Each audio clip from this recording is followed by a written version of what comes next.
Don't come back to the house. Police are here. They found jewelry in your room. March 28th, 2022. Celeste Reyes is standing in a crowded market in Doha, Qatar, holding a phone to her ear while her entire world collapses. The police are searching her room. They found a diamond bracelet worth $76,000. She's never seen it before in her life, but that doesn't matter. Because in 3 hours, she'll be arrested for theft. In 6 hours, she'll be sitting in a detention cell with a choice: confess to a crime she didn't commit and go home, or fight and lose everything. How did a 36-year-old nurse from Manila end up here? It started with an old man, a fortune, and a will that left her $3.5 million. His children didn't take it well, and this is the moment everything fell apart. But to understand why they're framing her for a crime she didn't commit, we need to go back to the day she found the letter. Welcome to True Crime Story Files. Real people, real crimes, real consequences, because every story matters. Subscribe now, turn on the bell, and step inside the world where truth meets tragedy. March 12th, 2019, 3:47 in the afternoon. Celeste Reyes is kneeling on the floor of Hassan al-Mansouri's home office, sorting through 2 years of medical records. Her knees ache against the marble, her lower back protests. But this is part of the job: organizing the endless paperwork that comes with caring for a stroke patient. She's arranging files by date when something slips out from between 2 folders and lands face up on the floor. A letter. Qatar National Bank logo at the top. The word urgent stamped in red. She picks it up. Her eyes move across the page. Account irregularities, unauthorized transfers, and then the number 2.3 million Qatari riyals. Celeste's hands start to shake. She reads it again. The words don't change. Someone has been taking money from Hassan's medical fund. A lot of money. Money that was supposed to pay for his care, his medications, his therapy. Money that wasn't theirs to take. She looks toward the bedroom where Hassan is napping, his labored breathing audible even from here. Does he know? Has he seen this letter? Or has someone been hiding it from him? But you need to know who Celeste Reyes is. And more importantly, what brought her to this moment. 18 months earlier, Celeste was sitting in a recruitment office in Manila, staring at a contract that promised her 8,500 Qatari riyals a month, about $20,300. It doesn't sound like much. But when your father needs dialysis 3 times a week and each session costs more than your mother makes selling vegetables at the market, that 2,300 might as well be $1 million. The recruiter had been clear about the terms. Live-in caregiver for an elderly stroke patient in Doha. 2-year contract, renewable. Visa and housing provided. One catch: her employer would hold her passport. It's called the kafala system, the woman explained, sliding the paperwork across a desk scarred with cigarette burns. A labor sponsorship arrangement used in parts of the Gulf where an employer controls a worker's visa status and mobility.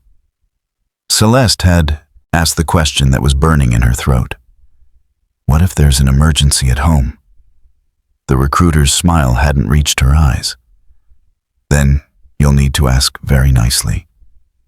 But Celeste's father was deteriorating. Her 2 younger sisters needed school fees. The math was brutal and simple. Stay in Manila and watch her family drown. Or take the job and throw them a lifeline. She signed. When she arrived in Doha 3 weeks later, jet-lagged and clutching a suitcase held together with packing tape, a Pakistani housekeeper named Amina met her at the service entrance. First time in Qatar? Amina asked, leading her up a narrow staircase meant for staff. Yes. Amina stopped on a landing. She was maybe 45, but looked 60, the kind of tired that settles into your bones. Listen carefully. The family doesn't speak directly to us. You'll get instructions through Sheikha Fatima, the daughter. She lives in London but manages everything. Never make eye contact with Mr. Hassan unless he speaks first. Never discuss what happens in this house with anyone. And whatever you do, never mention the second wife. Celeste had barely processed the warning before she met Hassan al-Mansouri for the first time. He was 71 years old. A stroke 2 years earlier had left half his body paralyzed, his words slurred, his world reduced to a wheelchair and a window overlooking a garden he'd never walk through again. Forbes had once estimated his wealth at $340 million. He'd built hotels, shopping centers, entire neighborhoods. Now he sat listing to one side in a hospital bed, drool catching at the corner of his mouth, staring at Celeste with eyes that still held sharpness despite everything his body had lost. "Do you know what you're doing?"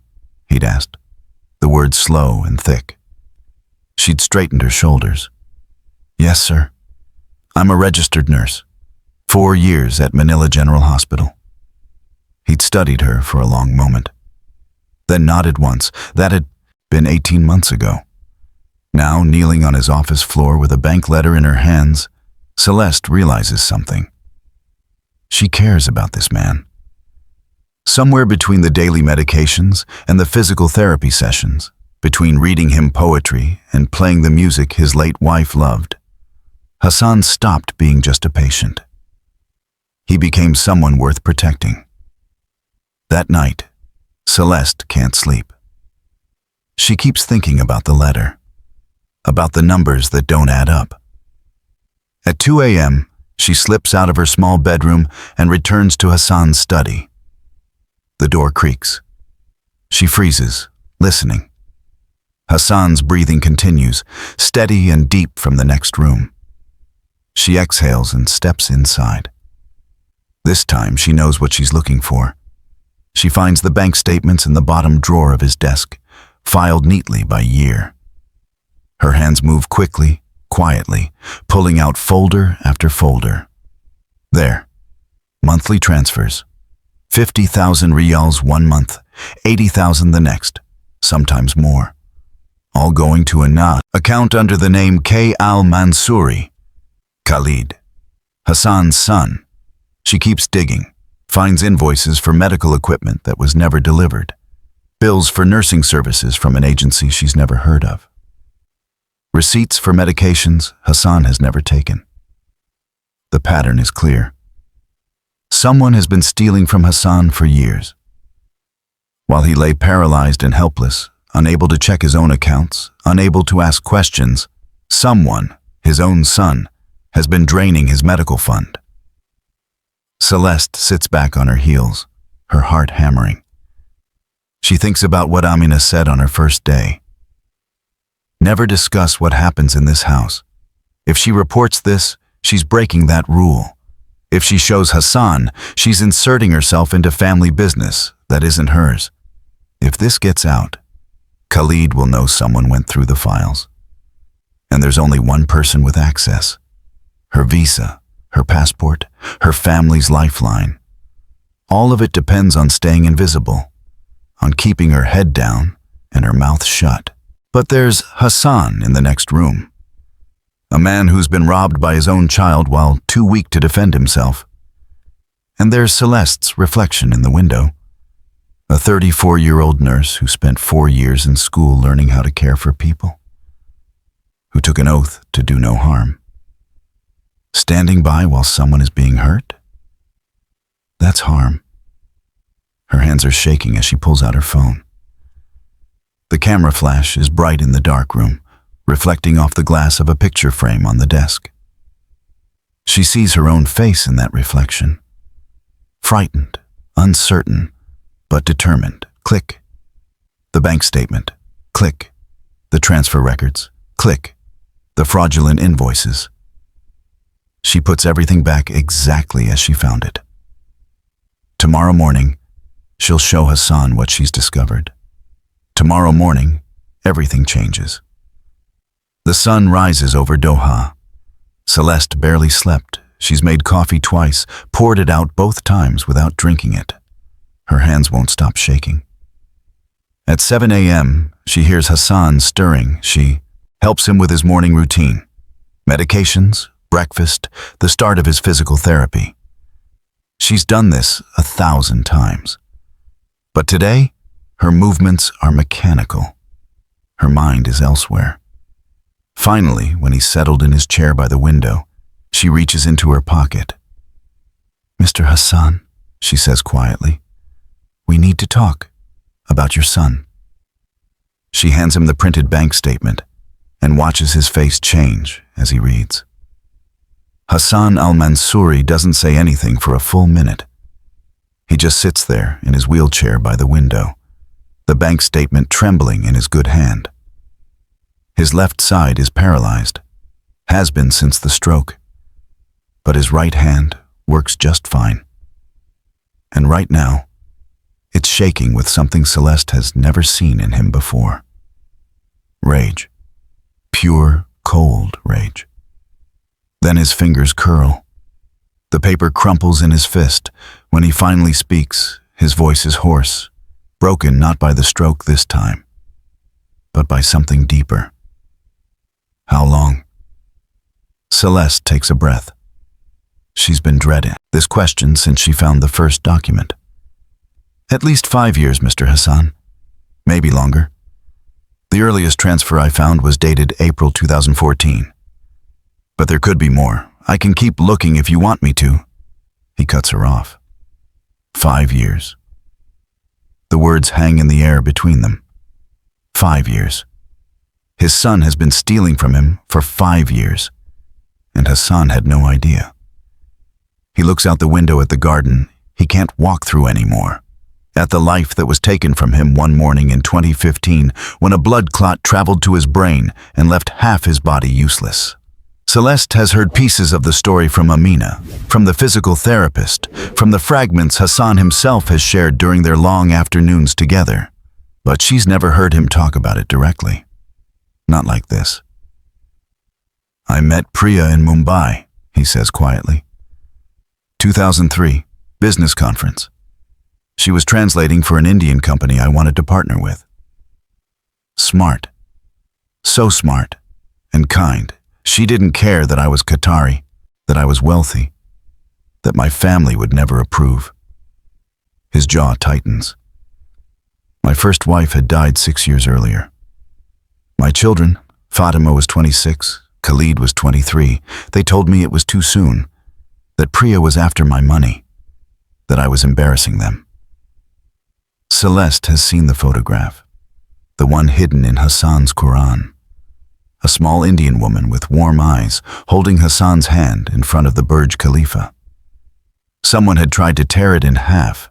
Someone had taped it back together. "I married her anyway," Hassan continues. "And for 12 years, I was happy, genuinely happy. My children stopped visiting, stopped calling. But I had Priya. That was enough." He pauses. The silence stretches. She was diagnosed with pancreatic cancer in 2014. Stage 4. The doctor said 6 months. She lived 14. And in those 14 months, my children didn't visit once. Not once. When she died in 2015, Fatima came to the funeral. Stayed 20 minutes. Khalid sent flowers. Celeste feels her throat tighten. 3 months after Priya's funeral, I had the stroke. Suddenly, my children were very interested in my well-being. Fatima hired caregivers, managed my accounts, organized everything. I thought, his voice cracks, I thought maybe grief had brought us back together. That maybe they'd finally forgiven me. He looks down at the crumpled bank statement. But they weren't taking care of me. They were waiting for me to become helpless. And then they stole from me.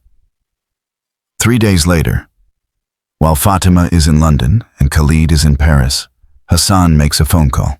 The man who arrives at the compound that afternoon is in his early 60s, carrying a leather briefcase that's seen better days.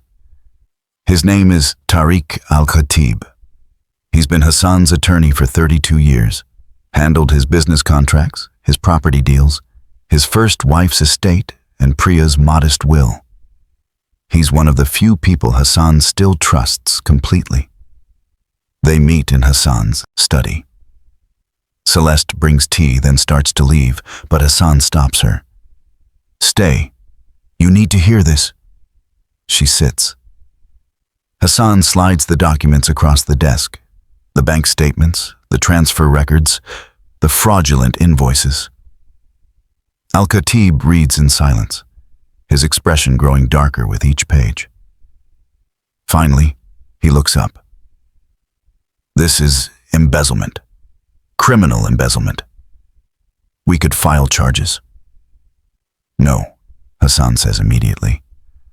"I don't want Khalid in prison. He's still my son.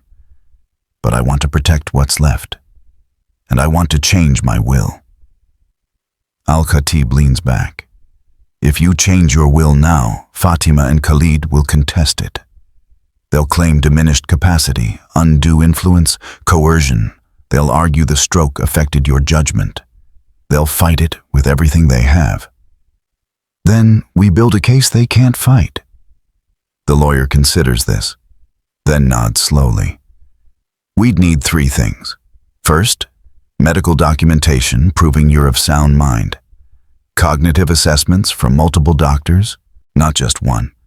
Second, evidence of the embezzlement, which you have. Third," he glances at Celeste, "proof that your caregiver hasn't manipulated you. That any changes to the will are your decision, made freely, without pressure." Celeste's stomach drops. "Mr. Hassan, I don't want to be involved in this." Hassan turns to her. His good eye is sharp, focused. "You already are. The moment you showed me those documents, you chose a side. You could have stayed quiet, kept your head down. But you didn't. You told me the truth. That means something. But if your children think I influenced you, let me be clear," Hassan interrupts. His voice is stronger now, the slurred speech from the stroke barely noticeable. "I'm not changing my will because you asked me to. I'm changing it because in nearly 2 years, you've treated me like a human being. My own children haven't managed that in 7. Al-Khatib pulls out a legal pad. "What exactly are you proposing?" Hassan doesn't hesitate. "I want to leave Celeste $3.5 million in a trust for a medical clinic in the Philippines. Her dream is to provide free health care in her province. I want to make that possible." Celeste's breath catches. $3.5 million. It's more money than she could earn in 10 lifetimes. "Mr. Hassan, I can't." "Yes, you can, and you will. But first, we document everything." Over the next 2 weeks, they turn Hassan's bedroom into something like a legal recording studio. Al-Khatib brings a video camera. Professional quality. They need crystal clear footage, clear audio, no room for anyone to claim the recordings were edited or manipulated. The plan is simple. Hassan will record a series of statements on camera, explaining his decision in his own words, demonstrating that he's thinking clearly, that he understands what he's doing. Simple in theory, harder in practice. The first recording session happens on a Tuesday afternoon. Al-Khatib sets up the camera. Celeste stands behind it, ready to press record. Hassan sits in his wheelchair, hands folded, looking directly at the lens. "Whenever you're ready," Al-Khatib says. Hassan takes a breath. "I, Hassan al-Mansouri, of sound mind and body." He stops. His words are slurring again. The stress is making the stroke symptoms worse. "Let's try again," Al-Khatib says gently. Second take. "I, Hassan al-Mansouri, residing at West Bay, Doha, Qatar." He loses the thread. Stops. Frustration flashes across his face. Third take, fourth take, fifth take. By the sixth attempt, Hassan is exhausted. Sweat beads on his forehead. His good hand is gripping the armrest of his wheelchair so hard his knuckles are white. But he gets it. I, Hassan al-Mansouri of sound mind, am making this statement freely and without coercion. Today is April 2nd, 2019. I am 71 years old. I suffered a stroke in 2015, which left me partially paralyzed. But my mental faculties remain intact. I have been assessed by 3 independent physicians, all of whom have confirmed that I have full cognitive capacity to make legal and financial decisions. He pauses, gathering strength. I am revising my will of my own free choice. My caregiver, Celeste Reyes, has provided exceptional care for the past 18 months.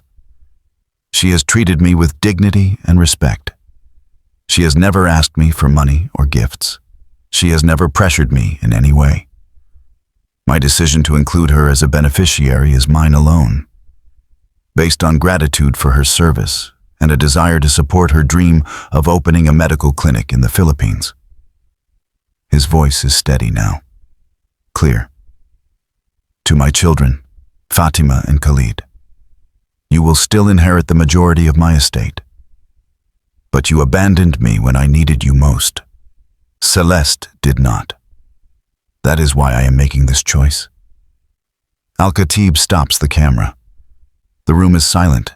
Then Hassan looks at Celeste, still standing behind the camera, and sees something in her face that makes him pause. Fear, because she's just realized something he already knows. This recording, this will, this entire plan, it's going to make her a target. What none of them notice is the figure standing in the doorway. Amina, the housekeeper, has been there for the last 3 minutes, watching. She's supposed to be downstairs preparing dinner. But she heard voices, heard the camera running, and she came to see what was happening. Now she understands. Slowly, carefully, she pulls her phone from her apron pocket. She angles it toward the room, presses record. The screen shows Hassan in his wheelchair, Celeste behind the camera, Al-Khatib reviewing notes. Amina films for 30 seconds, then slips the phone back into her pocket and disappears down the hallway. No one asks what she's doing. No one knows yet that this footage, her footage, will become the most important evidence in the case. But that's still 3 years away. 4 weeks later, Hassan calls Celeste into his study. Al-Khatib has just left. The revised will has been signed, notarized, filed with the appropriate courts.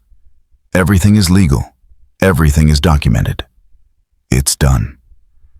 Hassan gestures for Celeste to sit. The will is finalized, he says. You're named as a beneficiary. $3.5 million in an irrevocable trust. Managed independently. Released over 10 years. Restricted to medical and educational purposes. Celeste opens her mouth, closes it. Can't find words. Mr. Hassan, You're going to build your clinic, he continues. You're going to help people who can't afford Manila's hospitals.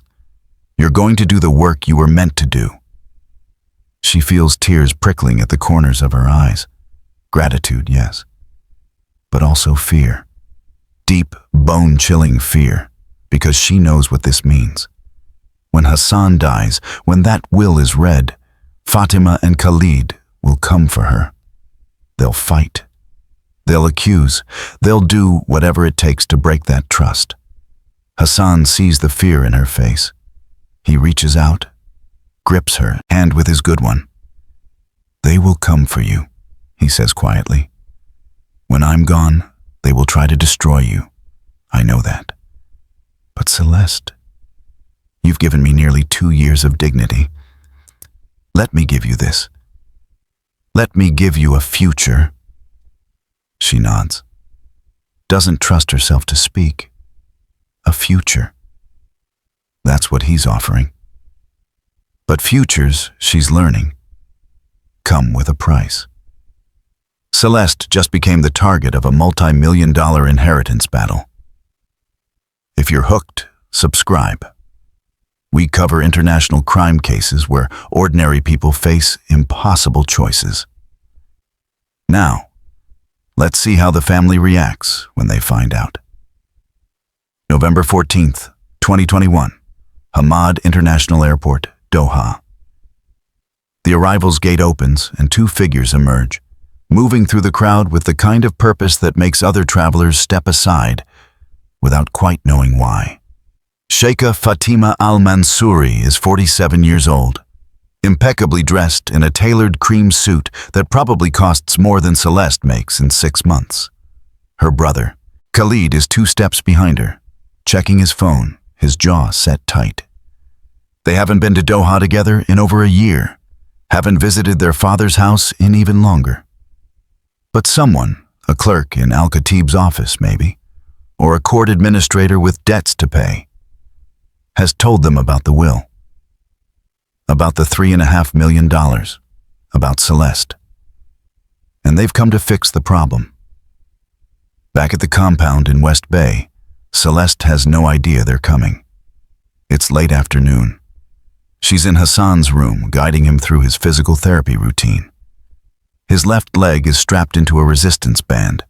She's counting repetitions, her hand steadying his knee, when she hears the front door slam. Footsteps, fast, angry. Hassan's eyes meet hers. He knows that walk.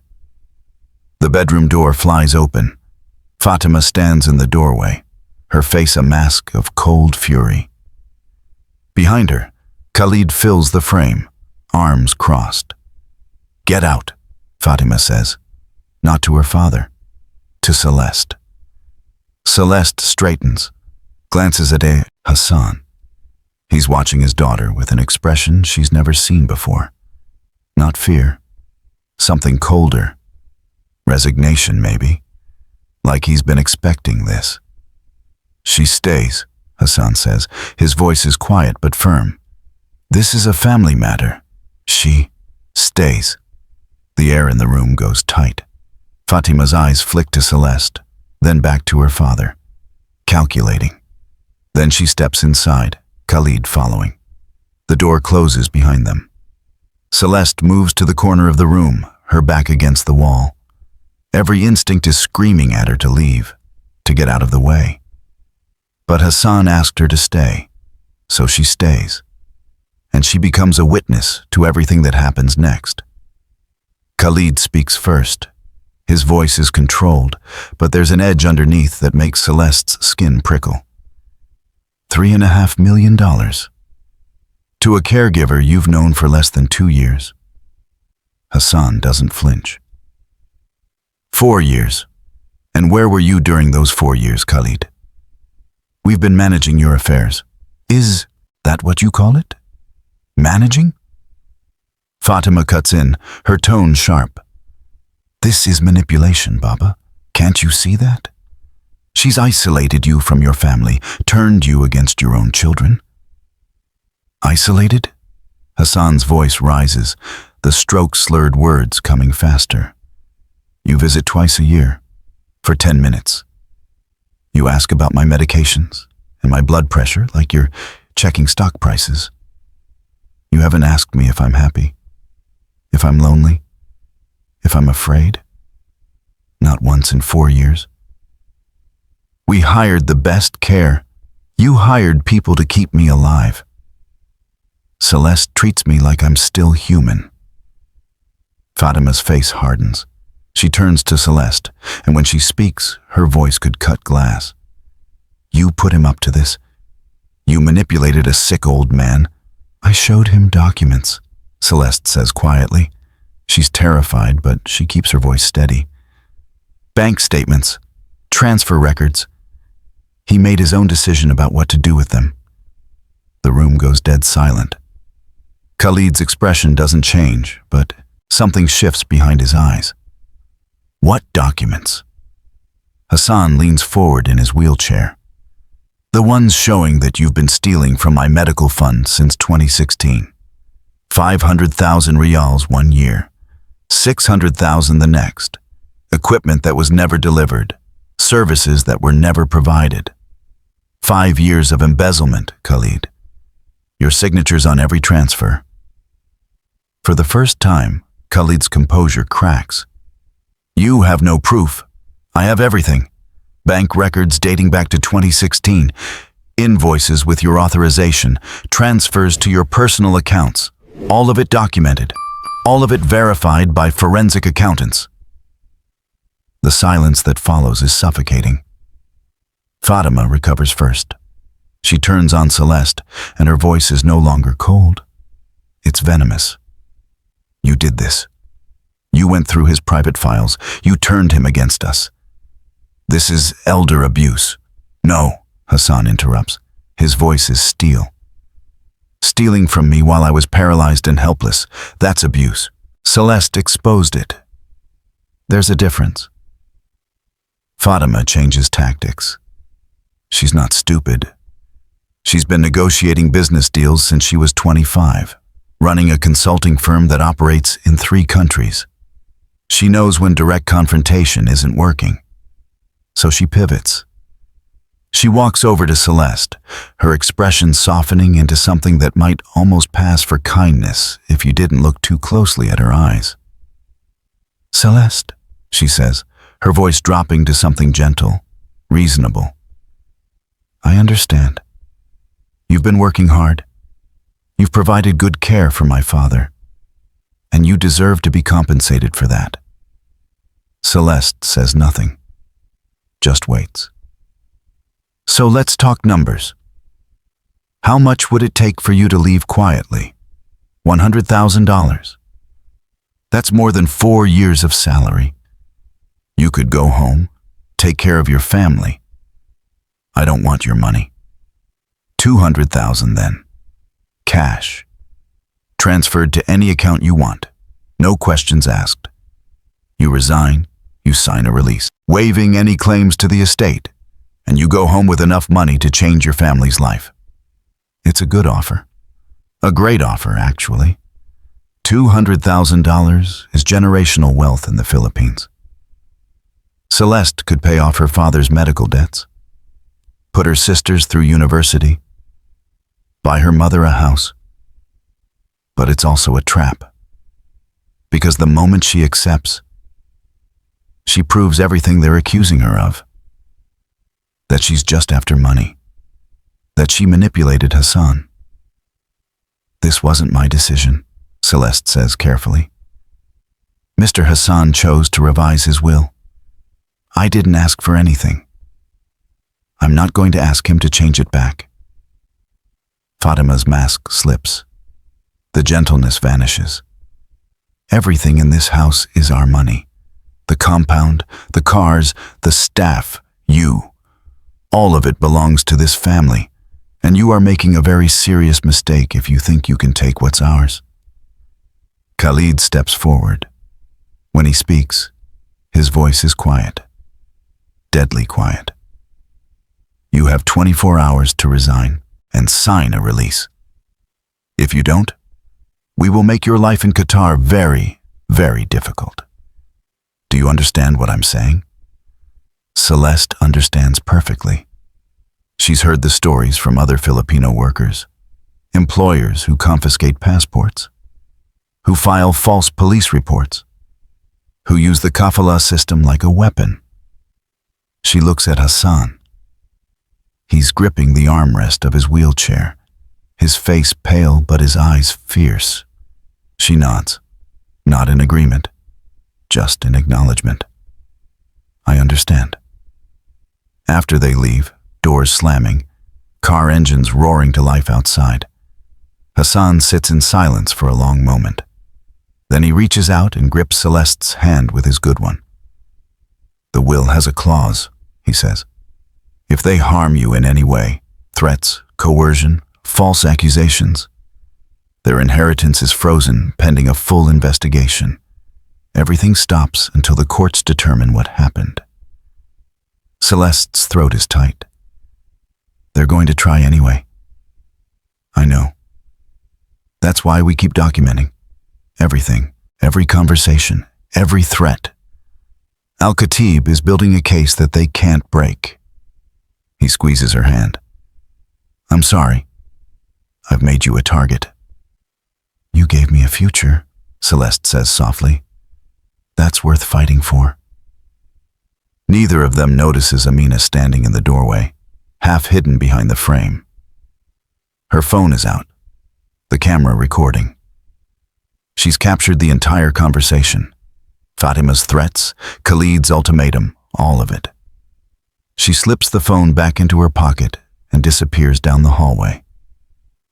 3 days later. It's Celeste's day off. She's walking through Souk Waqif, the old market in downtown Doha, trying to clear her head. The smell of spices and grilled meat fills the air. Tourists haggle over carpets and gold jewelry. For a moment, she almost feels normal. Then her phone rings. Amina's name on the screen. Celeste answers. Hello? Amina's voice is panicked, breathless. Celeste, don't come back to the house. Don't come back. The police are here. They're searching your room. They found jewelry, diamond jewelry. They're saying you stole it. The market sounds fade to white noise. What? I never... I know, but they found it in your room, under your mattress. Sheikha Fatima called them herself. Celeste, there's a warrant. They're looking for you. The phone nearly slips from Celeste's hand. Around her, people keep shopping, keep laughing, keep living their normal lives. And Celeste stands frozen in the middle of the crowd, understanding with perfect, terrible clarity that the 24 hours are up. And Khalid wasn't bluffing. Celeste is still standing in the middle of Souk Waqif, the phone pressed against her ears so hard it hurts. When the full weight of what Amina just said crashes over her. Wait, she manages. What kind of jewelry? Where did they find it? Amina's voice is shaking. A diamond bracelet.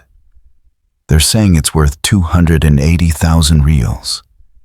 They found it under your mattress, in your room. I've never seen any bracelet. I don't even go into the family's quarters except to collect laundry or help Mr. Hassan. I know you didn't take it. But Celeste, Sheikha Fatima is the one who called the police. She told them she noticed it missing 3 days ago. She had them search the staff quarters. They went straight to your room. 3 days ago. Exactly when Fatima and Khalid gave her the ultimatum. The realization settles like ice in her stomach. They didn't just threaten her. They planned this. Planted evidence, called the police, built a case designed to destroy her. Who else was there when they found it? Celeste asks. Captain Al-Mari from Al-Sad station. 2 other officers. They made me watch while they searched. They pulled up your mattress, and there it was. Just sitting there. Just sitting there. Not hidden, not wrapped. Just placed under the mattress where anyone searching would find it immediately. This isn't even a good frame job. It's lazy, obvious. But it doesn't matter. Because in cases like this, human rights groups have long warned that power imbalances can make it extremely difficult for foreign domestic workers to defend themselves. What do I do? Celeste whispers. I don't know. But they're looking for you. There's a warrant. If you come back, they'll arrest you. Celeste looks around the market. Tourists, locals, everyone going about their day, oblivious to the fact that her entire life just collapsed. She has no passport. That's locked in Hassan's safe as required by her employment contract. She has maybe 300 riyals in her purse. No family in Qatar. No way to leave the country, even if she wanted to. I have to go, she tells Amina. Her voice sounds strange, distant. Celeste, be careful. She hangs up. For a moment, she just stands there, alone in the crowd, trying to remember how to breathe. The Philippine embassy is located in the diplomatic area. a 20-minute taxi ride from Souk Waqif. Celeste has never been there before, never needed to be. The building is smaller than she expected, modest. The waiting room has plastic chairs and faded posters promoting overseas worker rights.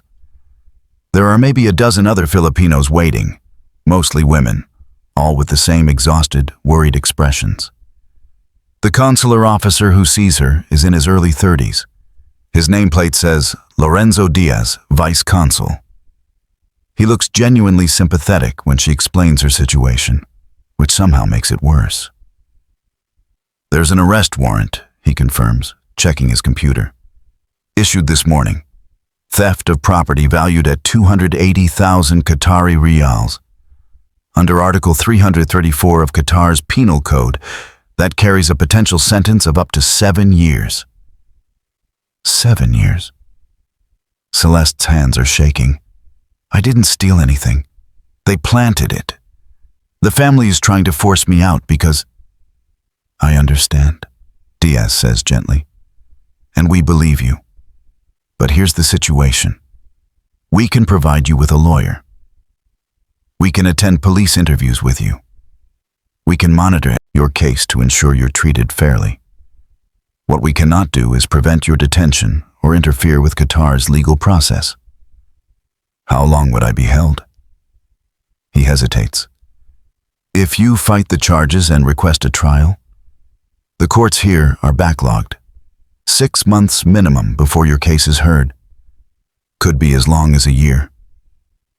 A year. Her father's kidneys are failing. Stage 4 renal disease. The doctors in Manila gave him maybe 18 months without a transplant he can't afford. And if I don't fight it? Then you have 2 options. Plead guilty, serve whatever sentence the court decides, then get deported. Or, he pauses, accept voluntary deportation. You confess, sign a statement saying you won't contest the charges, and Qatar allows you to leave immediately instead of prosecuting.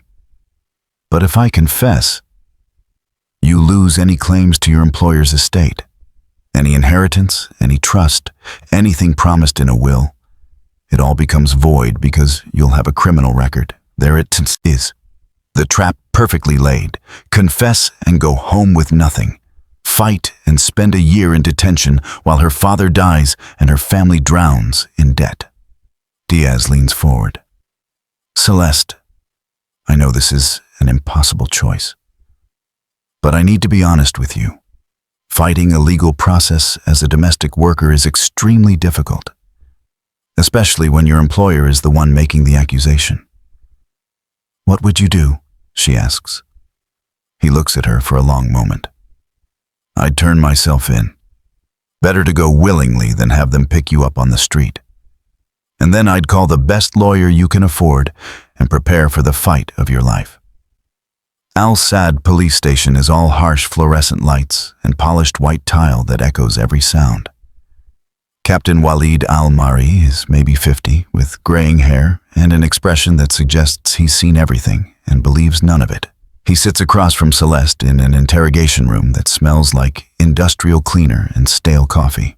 Between them on the metal table, a clear evidence bag containing a diamond bracelet that catches the overhead lights and throws small rainbows across the wall. Celeste has never seen it before in her life.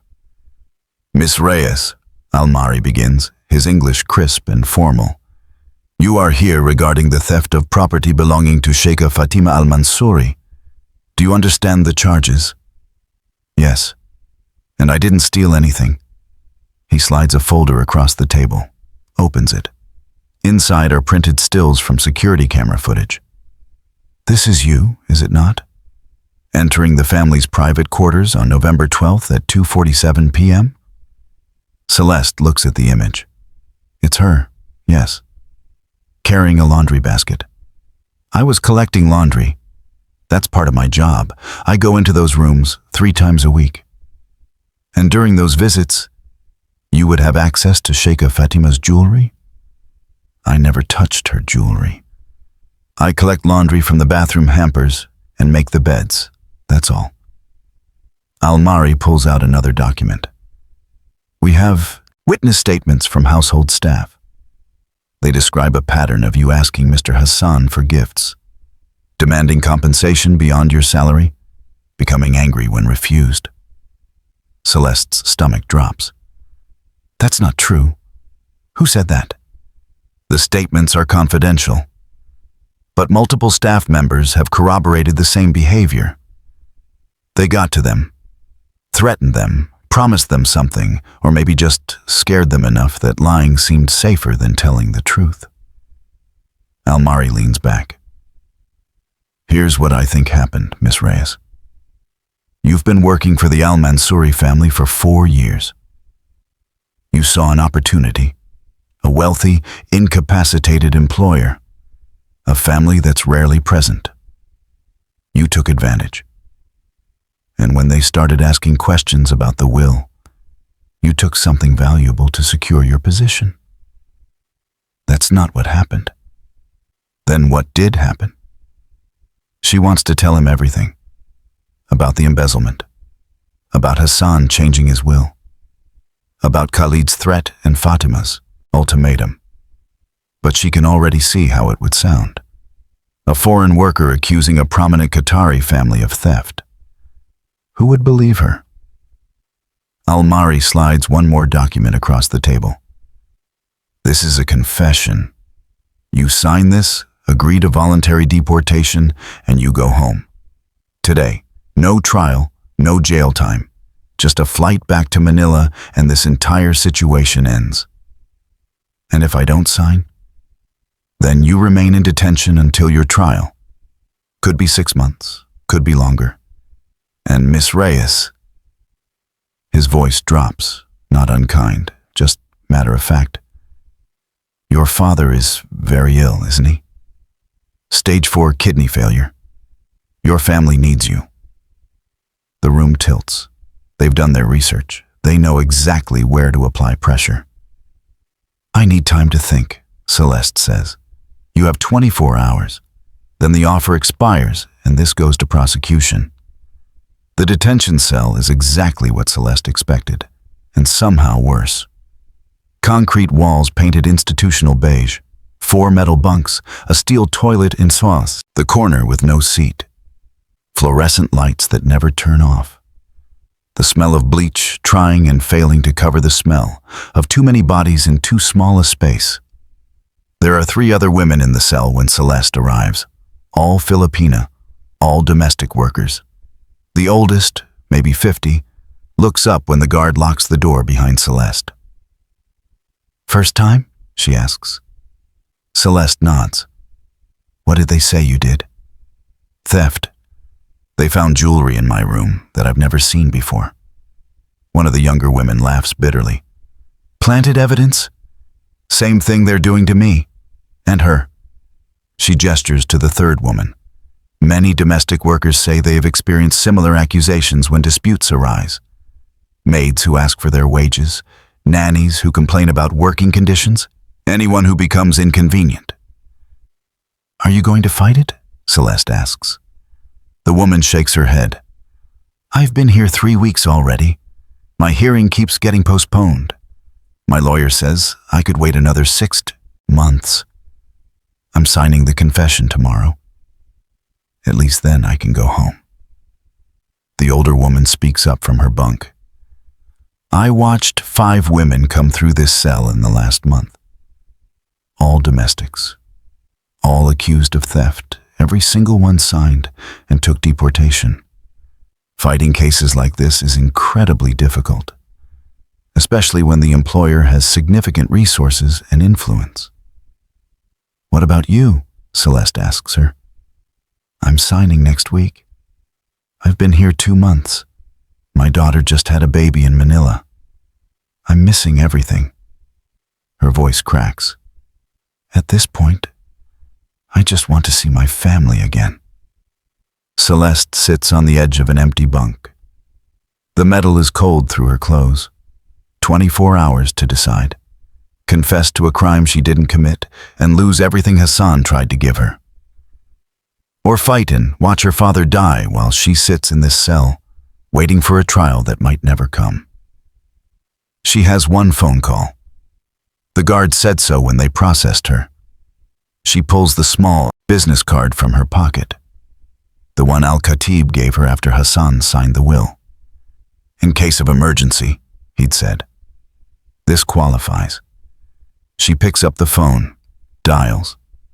He answers on the second ring. Mr. Al-Khatib? This is Celeste Reyes. I'm at Al-Sad police station. They're forcing me to confess to a crime I didn't commit. I have 24 hours to decide. There's a pause. Then his voice calm and certain. Don't sign anything. Hassan prepared for this. The next morning, a guard escorts Celeste from the detention cell to a small meeting room where Al-Khatib is waiting. He's sitting at a table that's bolted to the floor. His briefcase opens in front of him. When Celeste walks in, he pulls out a USB drive and sets it on the table between them. Amina filmed everything, he says. Celeste stares at the small device. Filmed what? Al-Khatib plugs it into his laptop, turns the screen toward her, and presses play. The video is shaky at first, clearly shot on a phone. But the image stabilizes, and Celeste sees the hallway outside her bedroom. The timestamp in the corner reads November 12th, 2021, 3:17 p.m., 2 days before the theft was reported. The door to Celeste's room opens. Sheikha Fatima steps inside, carrying a small shopping bag from a jewelry store in the Pearl District. She's alone. She glances down the hallway once, then twice, making sure no one is watching. Then she crosses to Celeste's bed, lifts the mattress, pulls a diamond bracelet from the bag, places it carefully underneath, lowers the mattress back down, smooths the sheets. The entire thing takes maybe 45 seconds. Fatima leaves the room, closing the door behind her. The video continues for another 30 seconds, showing the empty hallway before it cuts to black. Celeste can't breathe. Where did this come from? Amina, Al-Khatib says. She was suspicious after the confrontation with the family. Hassan asked her to keep an eye on things when he couldn't. So she started recording, little moments throughout the day, just in case. Why would she risk that? If they found out, Al-Khatib leans forward. 3 years ago, Hassan created an irrevocable educational trust for Amina's daughter. Full university scholarship, housing stipend, living expenses. The girl is studying medicine in Karachi right now because Hassan wanted to give Amina's family a future. She's returning the favor. He closes the laptop. This video proves the bracelet was planted. The timestamp shows it happened 2 days before Fatima reported it stolen. But Celeste, if you sign that confession and accept deportation, none of this matters. The evidence becomes irrelevant. Do you understand what I'm telling you? She understands. The confession isn't just an admission of guilt. It's a surrender, a decision to let them win. What happens if I fight? We file this evidence with the court. We demand forensic analysis of the bracelet. We expose what they did. But the trial could take months. Maybe longer. And your father is dying, Celeste finishes. I know. Al-Khatib doesn't say anything, just waits. That afternoon, Captain Al-Mari returns to the detention cell with the confession documents. Decision time, Miss Reyes. The other women in the cell go quiet. They've all been here before. They know what this moment feels like. Celeste looks at the papers. Standard legal language. By signing, she admits to theft, agrees to immediate deportation, waives all future claims against the Al-Mansouri family. She could be on a plane to Manila within 48 hours, home to see her father before the end. But she'd lose everything Hassan tried to give her. The trust, the clinic, the proof that her years of care meant something. She thinks about Hassan recording that video 6 times, exhausted but determined, because he wanted to protect her. She thinks about Amina risking her job, her visa, her daughter's future to film evidence. She thinks about her father, who once told her, "You don't have to win every fight, Anak, but you have to show up for the ones that matter." This one matters. Celeste slides the unsigned papers back across the table. "I want my trial." Almari's expression hardens. "You're making a serious mistake." "Maybe," Celeste says quietly, "but it's my mistake to make." The case stays quiet for exactly 4 months. Then in April 2022, everything explodes. Migrant.org, an international labor advocacy group based in Lebanon, publishes a detailed report. Filipina domestic worker framed in Qatar inheritance battle. They lay out the entire story: the embezzlement, the will change, the planted evidence, Amina's video. Within 24 hours, every major news outlet in the Philippines picks it up. Human Rights Watch issues a statement calling for Qatar to investigate. By June, as international attention grew, authorities agreed to review the evidence more closely. An independent forensic analysis of the bracelet was ordered. The results come back exactly as Al-Khatib predicted. Fatima's fingerprints are all over it, not Celeste's. The media circus outside the detention center grows. Reporters from 3 countries. Protesters holding signs that say, "Justice for Celeste." Camera flashes every time a police vehicle enters or leaves. July 18th, 2022, a Thursday. Celeste is lying on her bunk in the detention cell when a guard appears at the door. "Reyes, you have a visitor." She assumes it's Al-Khatib. Maybe news about the trial date. But when she enters the meeting room, it's not the lawyer. It's a chaplain from the Philippine embassy. A woman in her 50s with kind eyes that Celeste recognizes immediately as the bearer of bad news. "I'm very sorry," the chaplain says gently. "Mr. Hassan al-Mansouri passed away this morning. Heart failure. It was peaceful." The room tilts. Celeste sits down hard in the metal chair. She wants to cry, but the tears won't come. Just this hollow, empty feeling spreading through her chest. Hassan is dead.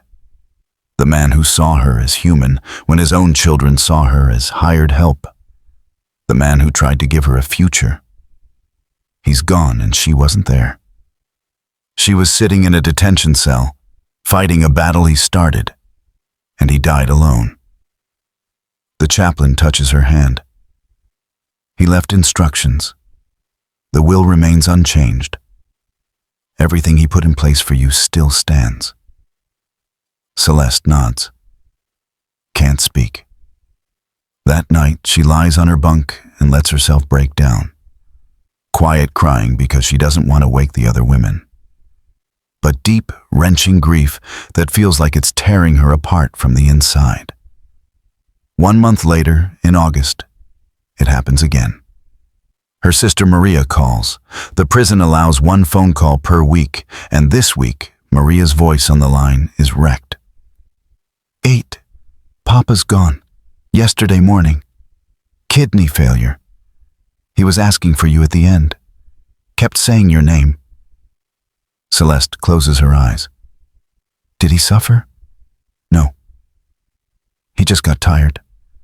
The doctor said his body couldn't fight anymore. Maria is sobbing now. He wanted you to know he was proud of you, that you did the right thing. Celeste hangs up and walks back to her cell in a daze.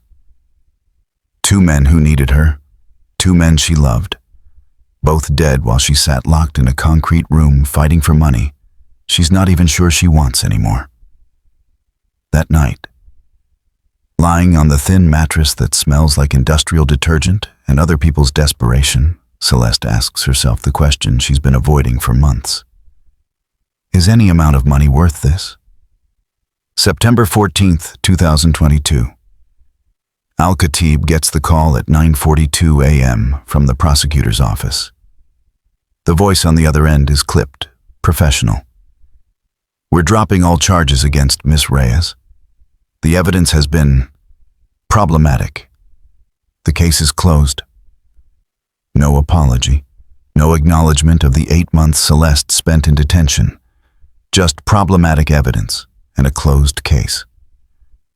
Al-Khatib immediately calls the detention center.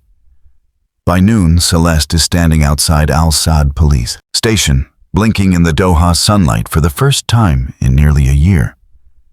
She's free, but she's lost everything that mattered more than freedom. Celeste lost her father and her employer while fighting a legal process stacked with obstacles she was never prepared to face. But she didn't give up. If this story is getting to you, drop a comment. What would you have done in her position? And hit subscribe because the courtroom battle ahead will blow your mind. June 15th, 2023. The Qatari civil court is all polished marble and wood paneling, designed to project authority and permanence. Celeste walks through the heavy doors wearing clothes borrowed from the Philippine embassy. A simple navy dress that doesn't quite fit right, shoes that pinch her feet. She hasn't owned proper clothing in over 2 years. Everything she had was left behind at the Al-Mansouri compound when she was arrested. Al-Khatib walks beside her, carrying 2 briefcases full of documentation. They've prepared for this moment for months, gone over testimony, reviewed evidence, anticipated every argument the family's lawyers might raise. But nothing quite prepares Celeste for the moment she walks into the courtroom and sees them. Sheikha Fatima sits on the opposite side of the aisle, flanked by 3 attorneys in expensive suits. Khalid is beside her, his face unreadable. Their legal team has folders stacked on the table, witnesses lined up, a strategy built on discrediting everything Hassan tried to do. Fatima glances up as Celeste enters. Their eyes meet for half a second. Then Fatima looks away. The judge enters. His name is Judge Rashid Al-Kuwari, maybe 65 years old, with gray hair and wire-rimmed glasses. He's presided over inheritance cases for 20 years. He's seen every variation of family fighting over money, every claim of manipulation and undue influence. He doesn't look impressed by any of it. "We will proceed," he says in Arabic, which the court translator repeats in English for Celeste's benefit. The family's lead attorney stands first. His name is Ibrahim Al-Dosari, a partner at one of Doha's most prestigious law firms. He's handled estate cases for some of the wealthiest families in the Gulf. "Your Honor," he begins, his voice smooth and confident. "This case is about a vulnerable man who was manipulated during the most difficult period of his life. Hassan al-Mansouri suffered a debilitating stroke in 2015. His cognitive abilities were compromised, his judgment impaired. And during this time of weakness, a caregiver, a woman he employed, a woman who had access to him every single day while his family was managing his business affairs abroad, exploited that vulnerability." He pauses for effect. She isolated him from his children. She influenced his decisions, and ultimately, she convinced him to leave her $3.5 million. This is not generosity. This is manipulation. And we ask the court to invalidate this bequest and restore the estate to its rightful heirs. Al-Dosari sits down. Al-Khatib stands. He's not as polished as Al-Dosari. His suit is older, his briefcase worn. But when he speaks, there's a quiet certainty in his voice. "Your Honor, the evidence will show something very different. Hassan al-Mansouri was of completely sound mind when he revised his will. He was evaluated by 3 independent physicians, all of whom confirmed his cognitive capacity. He recorded multiple video statements explaining his decision in his own words. He was not manipulated. He made a free choice to reward someone who provided exceptional care. while his own children were embezzling from his medical fund. That word hangs in the air. Embezzling. Khalid's jaw tightens. Fatima keeps her expression neutral, but her hands clench in her lap. We will prove, Al-Khatib continues, that Hassan al-Mansouri's decision was not only legally valid, but morally justified. And we will show that the family's accusations against Miss Reyes are not just false. They're part of a deliberate campaign to silence her after she exposed their theft. Judge Al-Kuwari makes a note. Proceed with testimony. Celeste takes the stand 2 hours into the proceedings, after the family has presented medical experts claiming Hassan's stroke affected his decision-making, after they've shown financial records arguing the bequest was disproportionate and suspicious. Al-Dosari approaches for cross-examination. He's polite, almost friendly, which somehow makes it worse. Miss Reyes, you were aware of Mr. Hassan's wealth when you began working for him, yes? Yes. You knew he was worth hundreds of millions of dollars? I knew he was wealthy. I didn't know the exact amount. But you knew his family was prominent, that they had significant assets. Yes. And you were also aware that Mr. Hassan had very few visitors? That his children only came twice a year? Yes. Al-Dosari nods slowly. Convenient, wasn't it? A lonely old man, young caregiver, no other family members present to witness your interactions. Celeste keeps her voice steady. There were witnesses? The entire household staff.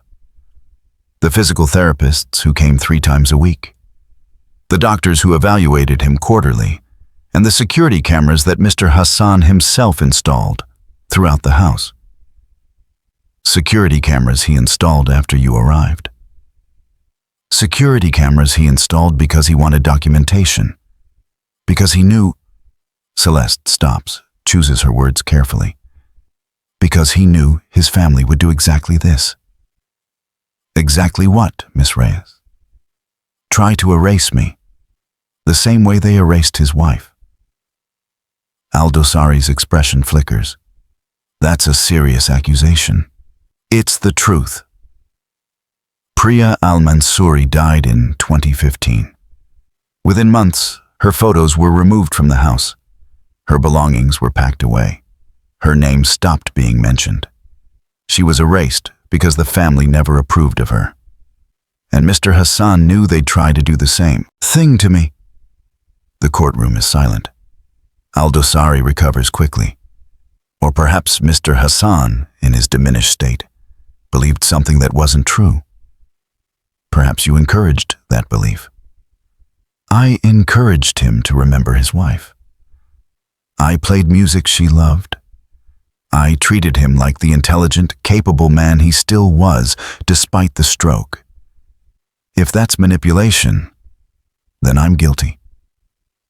Then Al-Khatib plays the video. The screen at the front of the courtroom flickers to life. Hassan appears, sitting in his wheelchair, looking directly at the camera. The date stamp reads November 3rd, 2021. His voice is slow, slightly slurred from the stroke, but every word is clear and deliberate. I am Hassan al-Mansouri. Today is November 3rd, 2021. I am 75 years old. I am of sound mind. 3 independent physicians have evaluated me and confirmed that I have full cognitive capacity to make legal and financial decisions. He pauses, gathering strength. I am revising my will because I want to. Not because anyone has pressured me. Not because I have been manipulated. I am making this choice freely. Another pause. My children, Fatima and Khalid, visit me twice a year. They stay for perhaps 10 minutes. They ask about my medications, my blood pressure, my physical therapy. They have never once asked me if I am happy, if I am lonely, if I need anything beyond medical care. His good hand grips the armrest of his wheelchair. Celeste Reyes has been my caregiver for 4 years. She treats me like a human being. She plays music my wife Priya loved. She reads poetry to me. She is patient when I struggle to speak. She has never asked me for money. She has never requested gifts. She provides care that goes far beyond her job description. The courtroom is absolutely silent. I am leaving Celeste $3.5 million because she gave me something my children stopped giving me years ago. Dignity. She saw me as a person, not just a patient. And that matters more than they will ever understand. The video ends. Fatima is wiping her eyes. Whether it's shame or calculated emotion, Celeste can't tell. The surprise comes when Al-Khatib calls Amina to the stand. No one knew she was in Doha. She's been living in Karachi with her daughter since the case began, afraid to return while the Al-Mansuris still had power. But she's here now. She describes the years of working for the family, Hassan's kindness, the trust he created for her daughter's education. And then she describes watching Fatima plant the diamond bracelet in Celeste's room. I filmed it, Amina says quietly. Mr. Hassan asked me to watch, to document anything suspicious. He knew his children might try something. Al-Dosari objects. This witness is biased. She was paid by Mr. Hassan. Yes, Amina interrupts. He paid me fairly. He treated me with respect. He created a future for my daughter. And that's exactly why I'm telling the truth. Because he was a good man who deserved better than children, who stole from him. Judge Al-Kuwari delivers his ruling 3 days later. The courtroom is packed. Media, activists, members of both the Philippine and Qatari communities. The judge reads from his decision in Arabic, the translator providing the English simultaneously. The court finds that Hassan al-Mansuri was of sound mind and legal capacity when he executed the revised will dated November 3, 2021. The medical evidence is conclusive. The video testimony is compelling. The evidence of manipulation is non-existent. He continues. The court further finds that the criminal complaint filed against Miss Celeste Reyes was fabricated. The evidence clearly shows the alleged stolen property was planted. However, given the family's prominence and the limits of criminal intent that could be legally proven, no charges were filed against the Al-Mansuri family. Celeste's stomach drops. No charges. They framed her, and there are no consequences. The bequest of $3.5 million to Miss Celeste Reyes is upheld. The trust is valid and irrevocable. Case closed. The gavel comes down. Fatima's face cycles through shock, rage, and finally resignation. Khalid stares straight ahead, expression blank. Celeste feels nothing, just exhaustion. Outside the courthouse, Celeste stands on the steps while cameras flash and reporters shout questions in 3 languages. Al-Khatib approaches, allowing himself a small smile. You won. Celeste looks at him, really looks at him. Did I? Her voice is hollow. 2 men I loved are dead. I spent 8 months in detention. My father died thinking I'd abandoned him to chase money. What exactly did I win? Al-Khatib doesn't have an answer. Celeste watches the Al-Mansuri family's car pull away from the courthouse, tinted windows hiding whatever expressions they're wearing now. Money? She says finally. I won money. And somehow, that feels like the emptiest victory imaginable. Batangas Province, Philippines. Present day, the Priya Hassan Memorial Clinic sits on a quiet street in Lipa City, about 2 hours south of Manila. It's a modest 2-story building painted pale yellow, with a hand-painted sign above the door and a waiting room that's almost always full. This morning is no different.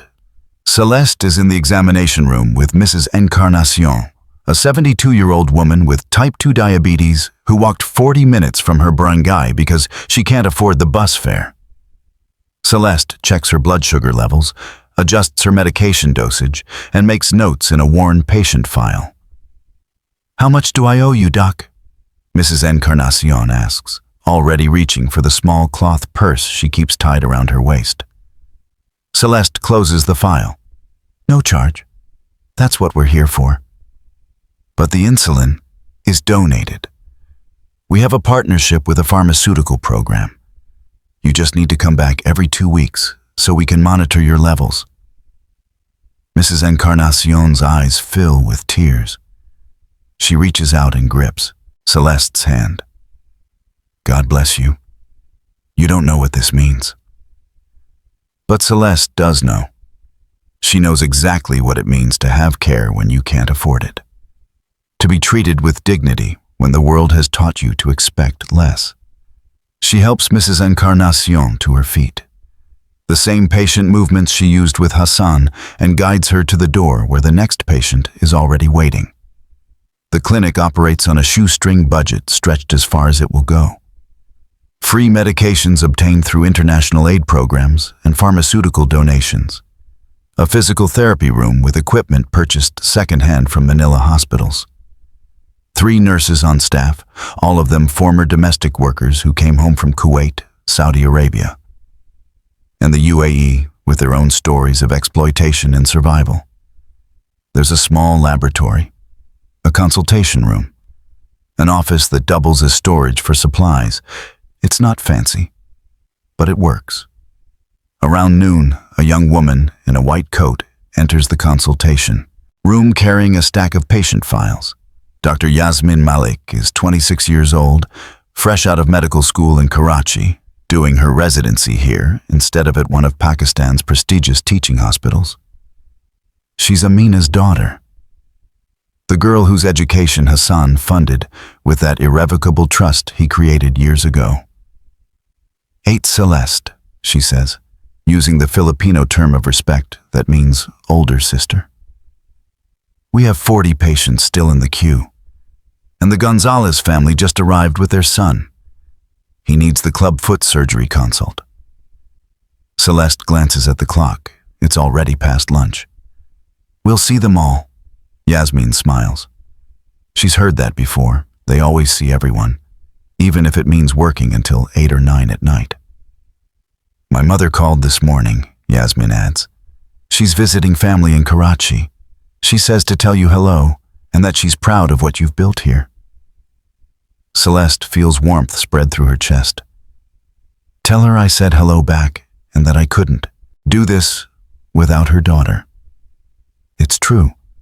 Yasmin works for a fraction of what she could earn elsewhere, treating patients who can't pay, living in a small apartment above a pharmacy. She does it because Hassan gave her mother a chance. And now she's passing that forward. One family made whole. One legacy continuing. That evening, after the last patient has left and the nurses have locked up, Celeste climbs the stairs to her apartment above the clinic. It's small. A bedroom, a bathroom, a kitchen barely big enough to turn around in. She lives simply, keeps her expenses low, puts most of the trust money back into the clinic's operations. On the wall of her bedroom hangs the photograph she took from Hassan's study. Hassan and Priya, hands intertwined, standing before the Burj Khalifa. The image someone tried to tear in half. The image she taped back together. Celeste sits on the edge of her bed, looking at that photograph, and lets herself think about the question people keep asking. Do you regret it? Fighting for the money, spending 8 months in detention, missing her father's last days, losing Hassan before she could say goodbye. Was it worth it? The truth is complicated. Some days she wakes up and thinks about her father, about the phone call from Maria, about how Papa asked for her at the end and she wasn't there. On those days, the regret is crushing. Some days, she thinks about the courtroom, about Fatima's face when the verdict was read, about walking out of that detention cell into the Doha sunlight after 8 months of concrete and fluorescent lights. On those days, she feels vindicated. But most days, she just goes downstairs and does the work. She sees the grandmother who finally got her diabetes under control, the little boy who can walk without pain after his surgery, the young mother who doesn't have to choose between feeding her children and getting treatment for her infected wound. Hassan gave her money. $3.5 million that could have bought her a mansion, a comfortable retirement, a completely different life. But what he really gave her was something more valuable. He gave her proof that her care mattered, that her years of work, her patience, her humanity, all of it had worth beyond a paycheck, that she wasn't just a servant to be used and discarded. And now she's using that proof to build something that will outlive them both. The next morning, Celeste meets her newest patient. His name is Mr. Velasco, 68 years old, suffered a stroke 3 months ago that left his left side paralyzed. His family brought him from Tanawan because the public hospital in Manila has a 6-month waiting list for physical therapy, and they can't afford private care. Celeste sits beside his wheelchair, takes his good hand in both of hers. "Mr. Velasco, I'm going to take care of you. You're not alone in this." The man's eyes fill with tears. He tries to speak, the words coming out slow and thick, just like Hassan's did. "Thank you." "I know it's scary," Celeste says gently, "but we'll do this together, one day at a time." She begins the intake assessment, asking questions, making notes, explaining what the recovery process will look like. The same routine she performed hundreds of times with Hassan. The same patients. The same care. Outside, children are playing in the small courtyard behind the clinic. Mothers wait with infants. An elderly couple sits on a bench in the shade. Inside, the nurses are preparing medications. Dr. Yasmin is consulting with a patient about blood pressure management. The physical therapist is setting up equipment for the afternoon sessions. The clinic is full of life, full of purpose. On Celeste's office wall, the photograph of Hassan and Priya watches over it all. A reminder of where this started. Of two people who loved each other despite the world telling them they shouldn't. Of a man who chose dignity over bitterness. Of a woman who fought for her humanity and won. Celeste doesn't know if Hassan and Priya can see what she's built. She doesn't know if her father understands why she stayed and fought instead of coming home. But she knows this. Every patient who walks through these doors gets the care they deserve, regardless of whether they can pay. And that's the legacy Hassan wanted. That's the legacy worth fighting for. If Celeste's story moved you, share it. And if you haven't already, subscribe to the channel and turn on notifications so you never miss another. Thank you for watching.